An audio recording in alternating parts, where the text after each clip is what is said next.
You're listening to Radio Primavera Sound, proudly presented by Cupra.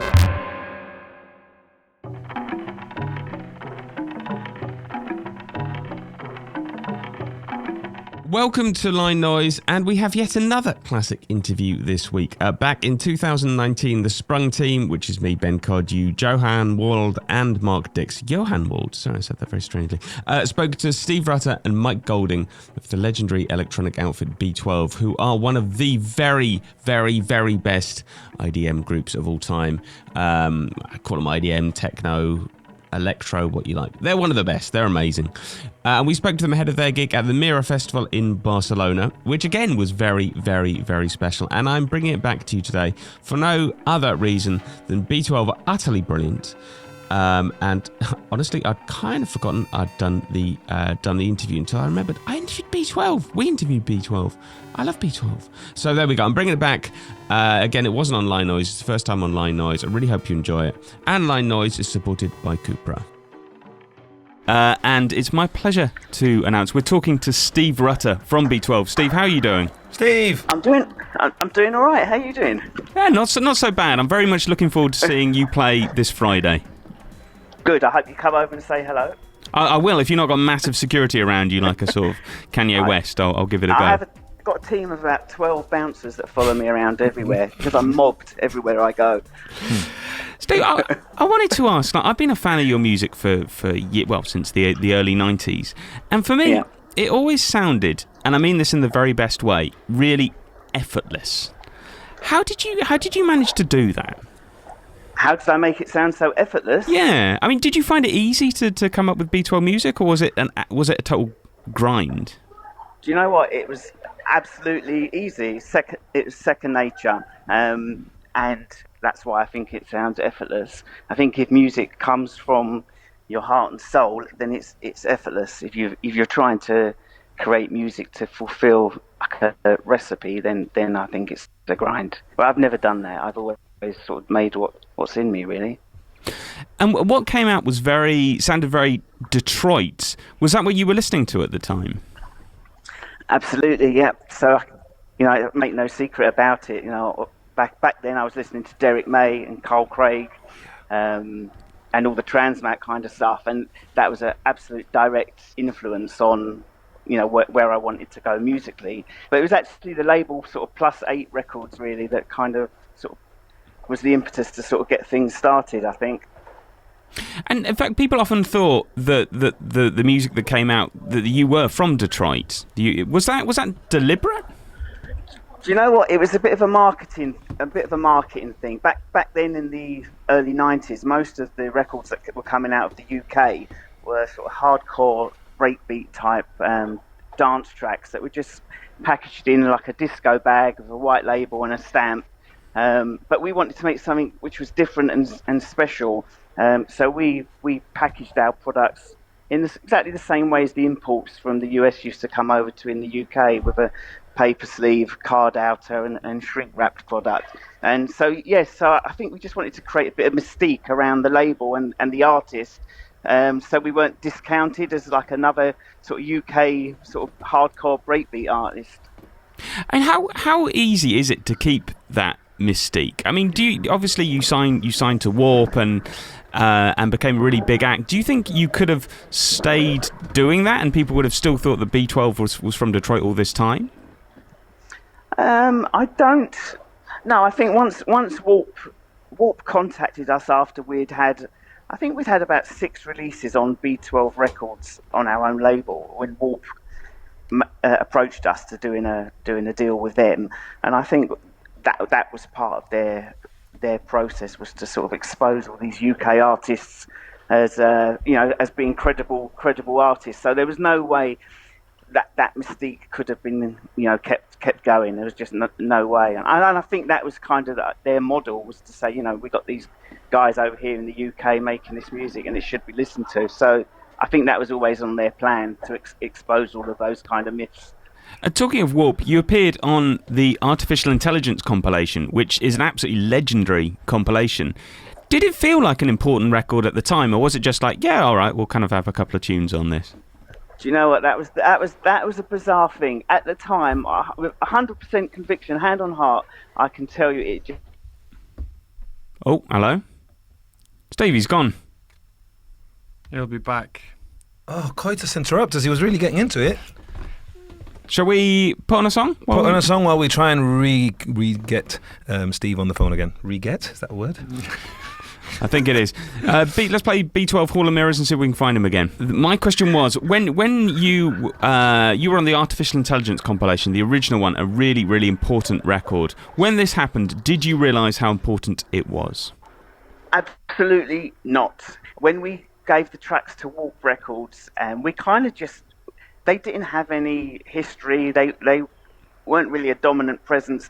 They were just another record label, and it didn't really mean a great deal. And we gave them a couple of tracks, and it was kind of just like a little side idea. And what was important to us was keeping B12 Records going, and that was the main driver.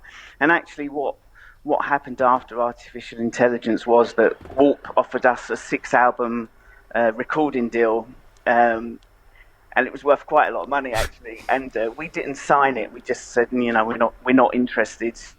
6 albums? Why were you not interested? We've Time. lost. There we go. No, he's there. Is that what? It's a 6-album deal. That's massive. Why did you not sign it? I don't know. I do know. The reason we didn't sign the 6-album deal was at that time, what was important to us was having our own label and our own identity, and not having to sort of play the label game. This is what the expectation is of you musically, and that's why. And it was a little bit short-sighted, I think, perhaps. Well, another fantastic Sheffield-based label is Central Processing Unit, which you've contributed to just a few years ago with the All Abandon All EP. That label, I think, is showcasing maybe the some of the younger acts that push in electro and IDM and little bits of breakbeat as well. How are you influenced by younger people who are making music now? Well, I kind of live in a bubble musically, a bubble that's around the early 90s, and I don't really listen to what other people are making, and I think that's good for me. For me as an artist, I think it keeps my music sort of fresh and genuine, as far as I'm concerned, anyway. So I don't kind of take in any influences around. There's just a few artists maybe that I've made contact with in recent years, such as Derek Carr and John Shima and the Morphology guys, and that's probably my exposure to sort of current producers, would just be a handful of people like that. Are you still digging then from those, let's say, that golden era of the early 90s in UK techno and bleep music? Am I still digging it, did you say? Are you still digging it? Are you still uncovering artists that maybe you didn't know about at the time? Right. No, I don't really find any new artists at the time. From that time, I've got a record label called Firescope Records, which is one that I started a few years ago, and I'm trying to bring to the people today some artists that can make real meaningful electronic music. And so I'm releasing stuff by those artists that I just mentioned, and a few new people as well. How do you feel about the state of the current techno scene? I find the whole music scene quite sad, to be honest. I mean, I think it's great that so many people can make music these days, and it's so accessible. Whereas back in my day, I had to run up a huge Visa card bill to get any equipment. So I think it's great that people can have access to stuff very, very easily. But what happens is we just end up with a deluge of releases, and it's very, very easy for a release to just get completely lost. And I find that with my Firescope Records, when I release a EP, it has a shelf life of about a week, and then it's gone. So I think it's quite sad, and I think it's quite hard for people these days to get any kind of exposure unless you pay. Steve, it's been an absolute pleasure to talk to you. We're going to call up your partner in crime in B12 now. We're going to see you at the weekend if I can fight the way through your bodyguards. It's going to be an absolute pleasure, Steve. It was lovely to speak to you. This is, we're going to play Obtuse, and then we're going to speak to Mike. All right, wicked. Thank you very, very much. Cheers, You're Steve. welcome. Nice one. Steve. Bye. We're with B12. Yeah, we've got the other half of B12. Mike Golding, how are you doing? Hi guys, how you doing? Thanks for inviting us on. It's an absolute pleasure. It's an absolute pleasure. Mike, I wanted to ask you, what is your favourite B12 song of all time? And why? Ooh, that's a hard one. Oh, very, very, very. It's like asking which kid you prefer, Ben. You know, which one of your kids? I'll tell you that off air. It is a bit like that. It's going to be a track probably off of Time Tourist or Electric Soma. That's probably no big guesswork. I mean, it's probably got to be Hall of Mirrors, I would have thought, simply because, which is what you played a little while ago. Simply because it's probably one of our most liked tracks. It's probably when we ever play out, it gets the best reception. Whenever our album is released, everyone always goes for that. We had a great remix of that done by Digitonal. It's a great track, but of course there are many. I wanted to ask about Electro Soma, in fact, because when I bought it as a I don't know 14-year-old or something like that, I never knew that it was a compilation track. I thought it was an album just made as that. But in fact, it was Warp Records founder Rob Mitchell who put together a compilation of your songs. How did you feel about that? Did you feel he picked the very best ones? Were you happy with him doing that? Because it certainly works really well as an album as itself. Rob Mitchell, sadly no longer with us, was a genius. His ability to pull records together and to make albums was incredible, and to come up with titles. He came up with the title of that. He came up with the title of Polygon Window Surfing on Sine Waves. He came up with the album for Apex's 26 Mixes for Cash. He was a genius at putting tracks together and making albums, and it was solely down to him. The interesting part about that story is what he worked on that, put that together, and we created our label called B12 Records. To be quite honest, it was probably because it had some kind of similar ring to +8 and B12. And when the album came along and the finished artwork arrived through the post, this album was by B12. Prior to that, when we released all these tracks on our own label, we used different artist names to make it look like our label had lots of different artists on it. But in fact, yeah, it was just myself and Steve. As Stephen was just saying, back then it was way more difficult to make music than it is today. And I imagine that in the UK, the people dedicating their time to making IDM or electro or breakbeat were quite few. Did you feel like part of a family or like a cult with other producers like, I don't know, Aphex, Ortega, The Black Dog, etc.? It became that after we got involved with Warp. Prior to that, we were, Steve says he's in a bubble today. At the time, we were definitely in a bubble, but there was music around. We weren't really specifically knowing that it was UK music. At the time, there was LFO, there were Nightmares on Wax, there was Man Machine, there were the releases that Warp were doing at the time, the early releases. So we knew that there was a sort of scene developing, and all of this music was an influence in what we were doing. As I say, at the time, sort of early 90s, when we started to make music, this was really at the beginning of the sort of resurgence or the surgence to bring forward of Detroit and American Chicago music as well. So we were just making music from the point of view of sampling loops, and our biggest influence at the time for actually beginning music was Frankie Bones, because he made it seem so easy, and we progressed from there, drum machines, etc. But yeah, at the beginning we just made music in a bubble, but as the Warp thing came together, we toured with Ortega, and we did shows with Aphex and so on and so forth, and it did become quite an interesting scene. Mike, I mean, obviously you guys were vanguardists, you were able to understand technology to make music in a way that still sounds futuristic today, all these, almost 2 decades after. Do you find that you still have that capability to be as more forward thinking than the rest of your peers? With today's technology, for instance, even if it's not just applied to music? I mean, do you feel like a bit of a maverick? It's a difficult one. That is a difficult one. It's like it's like the whole concept of people saying it's the difficult second album on the basis that you've done something and everybody else has heard that, and possibly certainly with such a gap in between, people have caught up. Steve said he lives in a bubble today. I do listen to a lot of music that's out at the moment, and it's excellent. It's amazing. And as Steve said correctly, it's far more accessible now. You can do this stuff on far less equipment, cheaper equipment, plugins and software. You don't need all this hardware. But it sounds, or can sound, exactly the same. So are we continuing to be better? Well, it's difficult. You can try. Whether you can achieve that, it's hard. You can try to continue to make music that's always different again to what you've always done before, or you can just try to evolve very, very slowly. And as artists that have been around for a long time, as probably every artist ad infinitum can tell you, there is a contrasting demand from your fans.